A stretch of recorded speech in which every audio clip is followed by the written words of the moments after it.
નમસ્કાર કલમ યુદ્ધ સમાચારની સાથે હું છું આપની સાથે પાયલ બાંભણિયા। તો જોઈએ આજના મહત્વના સમાચારમાં। કેશોદ શહેરી વિસ્તારનો 10મા તબક્કાનો સેવા સેતુ કાર્યક્રમ નગરપાલિકા કચેરીમાં યોજાયો। નાગરિકોને વિવિધ સરકારી યોજનાઓના લાભ ઝડપથી તકલીફ વિના પ્રાપ્ત થાય અને તેમના પ્રશ્નોનું સ્થાનિક સ્તરે તાકીદે નિવારણ થાય તેવા આશયથી ગુજરાત સરકારે સેવા સેતુ કાર્યક્રમ શરૂ કર્યો છે। સરકારશ્રીની તમામ યોજનાઓનો લાભ અને સહાય અંગેની નાગરિકોની વ્યક્તિગત રજૂઆતો સાથે અરજીઓનો સ્થળ પર જ નિકાલ માટે 10મા તબક્કાનો સેવા સેતુ કાર્યક્રમ કેશોદ નગરપાલિકા કચેરીમાં યોજાયો હતો। કેશોદના નાયબ કલેક્ટર વંદના મીણા, ધારાસભ્ય દેવાભાઈ માલમ, મામલતદાર સંદીપ મહેતા, નગરપાલિકા પ્રમુખ Mehulbhai Gondaliya, chief officer Mehul Vakela, office superintendent Pravinbhai Vithlani સહિત પદાધિકારીઓ, અધિકારીઓ અને આગેવાનોની ઉપસ્થિતિમાં દીપ પ્રાગટ્ય કરી સેવા સેતુ કાર્યક્રમનો શુભારંભ કરવામાં આવ્યો હતો।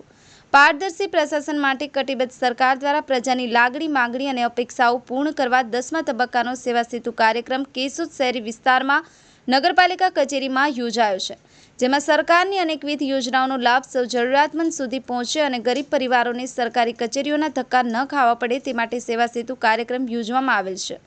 સુવિધાઓ અંગેની રજૂઆતો ઉકેલ લાવવા સમાજના તમામ વર્ગો માટે રાજ્ય સરકારે યોજનાઓ બનાવી છે, ત્યારે સેવા સેતુ જેવા કાર્યક્રમના માધ્યમથી લાભ લેવા અધિકારીઓ, કર્મચારીઓ દ્વારા હકારાત્મક અભિગમ અપનાવવામાં આવ્યો હતો। કેશોદ નગરપાલિકા વિસ્તારમાં બીજો સેવા સેતુ કાર્યક્રમ આગામી તારીખ 17-10-2024ના રોજ યોજાશે। રાજ્ય સરકારની વિવિધ કચેરીના અધિકારીઓ, કર્મચારીઓ, રાષ્ટ્રીયકૃત બેંક સહિત આરોગ્ય વિભાગના અધિકારીઓ, કર્મચારીઓ ઉપસ્થિત રહી અરજદારોના વહીવટી કામોનો નિકાલ કર્યો હતો। હર્ષ બરડા, કલમ યુદ્ધ સમાચાર, કેશોદ।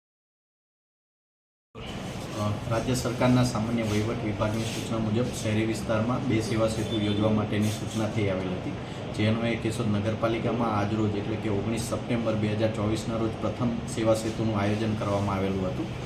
રાજ્ય સરકારના વહીવટમાં પારદર્શિતા વધે અને નાગરિકોના જે વ્યક્તિગતલક્ષી રજૂઆતો છે તેનું ઝડપી નિરાકરણ આવે તે હેતુસર સેવા સેતુનું આયોજન થઈ રહ્યું છે, જેમાં રાજ્ય સરકારના 13 વિભાગોની 55 સેવાઓ એક જ સ્થળેથી મળી રહે તે મુજબનું આયોજન કરવામાં આવે છે।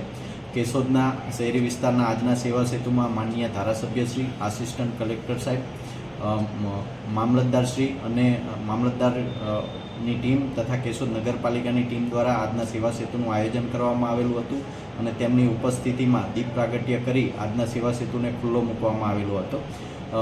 રાજ્ય સરકારના વિવિધ વિભાગો અહીંયા જે એક જ સ્થળે ભેગા થયા છે તેમાં નાગરિકોની જે સુવિધાઓ છે, લાભો છે અને યોજનાકીય લાભો છે તે એક જ સ્થળે અને એક જ દિવસમાં નિરાકરણ આવે તે મુજબનું આજે આયોજન થઈ રહ્યું છે અને આજે બહોળી સંખ્યામાં નાગરિકોનો પણ સારો પ્રતિસાદ જોવા મળી રહ્યો છે અને લોકો ઉત્સાહપૂર્વક સેવા સેતુમાં ભાગ લઈ રહ્યા છે।